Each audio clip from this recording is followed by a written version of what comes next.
আমার দাদাভাইয়ের বাড়িতে থেকে আমাকে কিনা অর্ডার করে। এই আমি কোর চাকর? আস্তে শুনলে প্যারা আছে। আমি না হয় ছোট মানুষ, মানলাম। তোর এত অভিজ্ঞতা এই সিনেমা দেখার, সেটা দিয়ে তুই একটা স্ক্রিপ্ট লিখলি, কি বললো? ফালতু। তোর কি লজ্জা নাই? তোর কোনো ইগো নাই? ইগো দেখানোর জায়গা এটা? এটা তো ইগো দেখানোর জায়গা না।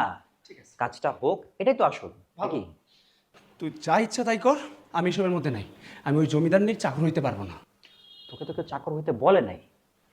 শোন, আমরা একটা কাজ করি, আমরা ওকে ইভ্যালুয়েট করি।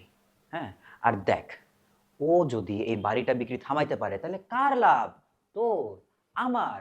ও যদি ওর অ্যাক্টিং স্কিল দিয়ে দাদা ভাইয়ের মন জয় করতে পারে, দাদা ভাইকে ঠিক করতে পারে, তাহলে কার লাভ? তোর। যদি অভিনয়টা করতে নাই পারে, যদি দাদাভাইয়ের কাছে ধরা খায়, তখন কার লাভ? কে মাইর খাবে? কে গালি খাবে? আমরা, আমি, তুই। শোন রাকিব, এই দেখো, শোন, আমরা একটা কাজ করি, ওকে দুই একদিন দেখি। আচ্ছা, একদিন আমরা মুনাকে একদিন দেখি। ও যদি অ্যাক্টিং স্কিল দিয়ে কিছু না করতে পারে তাহলে ওকে বাদ দিয়ে দেবো। তুই ডিসিশন নে, কারণ কেন?